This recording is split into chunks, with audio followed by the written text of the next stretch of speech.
এই মুহূর্তে breaking news. ধর্ষণের অভিযোগে কলকাতা আওয়ামী লীগের 4 নেতা গ্রেপ্তার।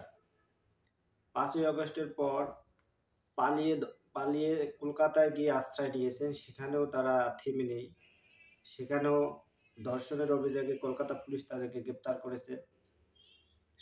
যুবলীগ, স্বেচ্ছাসেবক লীগ এবং উপজেলা চেয়ারম্যান এই ধর্ষণের সাথে জড়িত এবং কলকাতার পুলিশ তাদেরকে গ্রেপ্তার করেছে। তারা দেশের মাটি পেরিয়ে পালিয়ে গিয়েও কিন্তু তারা তাদের যে চরিত্র সেটি জানান দিচ্ছেন। তারা যে কোন চরিত্রের এবং তারা বাংলাদেশে কি করেছেন সেটা আল্লাহই ভালো জানেন। তো তাদেরকে গ্রেপ্তারের পর একজন আরেকজনকে দোষারোপ করে বলছেন যে তার চরিত্র আগে থেকেই ভালো ছিল না। একজন যখন ধরা পড়েছেন, তাকে যখন গ্রেপ্তার করে আরেকজনকে বলছেন যে তার চরিত্র আগে থেকেই ভালো ছিল না, কিন্তু সেও যুবলীগের বড় একটি পোস্টে রয়েছেন, যে জেলার সাধারণ সম্পাদক হলেন সিলেট জেলা আওয়ামী লীগের সাধারণ সম্পাদক ও জেলা পরিষদের অপসারিত চেয়ারম্যান অ্যাডভোকেট নাসিরউদ্দিন খান, সিলেট মহানগর যুবলীগের সভাপতি আলম খান মুক্তি, সিলেট মহানগর যুবলীগের সহসভাপতি আব্দুল লতিফ রিপন ও মহানগর আওয়ামী লীগের সদস্য ইলিয়াস আহমেদ জুয়েল। শিলং পুলিশের সূত্র মতে সিলেট থেকে পালিয়ে সিংলায় অবস্থান করার সময় একটি ধর্ষণের ঘটনা ঘটে। ঘটনায় ভিকটিম শিলং থানায় 6 জনকে আসামি করে মামলা দায়ের করেন। মামলার ভিত্তিতে 4 জনকে গ্রেপ্তার করা হলেও 2 জন পলাতক রয়েছেন।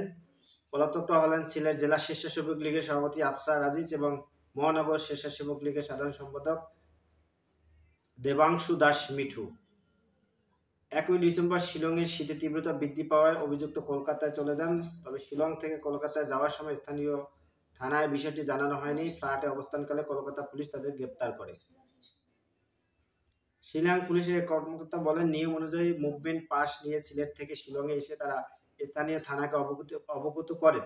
পরে কলকাতায় যাওয়ার সময় নিয়ম মানা হয়নি, এ কারণে তদন্তের সাথে তাদেরকে গ্রেপ্তার করা হয়। সিলেট আওয়ামী লীগের একাধিক নেতা অভিযোগ করেছেন, প্রকৃত অপরাধীরা 2-3 জন হলেও একই ফ্ল্যাটে থাকার কারণে বাকিরা ফেঁসে গেছেন। এক নেতা বলেন, লতিফ রিপন এবং ইলিয়াস জুয়েলের চরিত্র নিয়ে আগে থেকেই অভিযোগ ছিল, যে তাদের চরিত্র নিয়ে আগে থেকে অভিযোগ ছিল। তারা যে একটি ভিন দেশের রাষ্ট্রে পালিয়ে গিয়ে আশ্রয় নিয়ে সেখানেও এই ধরনের অপরাধ ঘটিয়েছেন।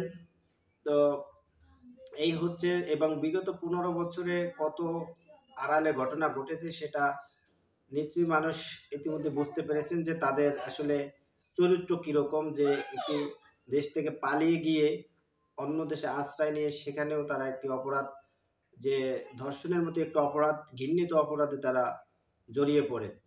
যে তাদের এই 15 বছরে দেখেছেন বিএনপি নেতাকর্মীরা বাড়ি ঘরে থাকতে পারেনি, তারা বিভিন্ন জায়গায় ঘুরে বেরিয়েছেন, তারা গ্রামের বাড়িতে যেতে পারেনি, নিজ বাসায় ঘুমাতে পারেনি, দীর্ঘ সময় তারা জেলে এবং বিভিন্ন জায়গায় তারা রাত কাটিয়েছেন।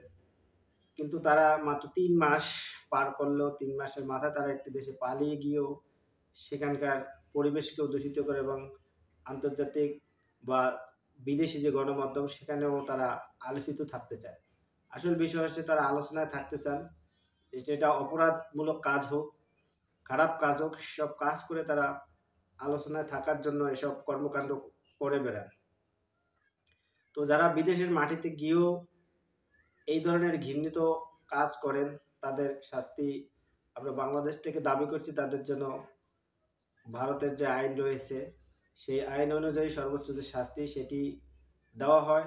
যেহেতু তাদের বিরুদ্ধে একটি গুরুতর অভিযোগ, যেটি একটি ঘৃণিত অভিযোগ, এবং সব দেশেই কিন্তু এটিকে ঘৃণিত একটি অপরাধ বলে আমরা জানি।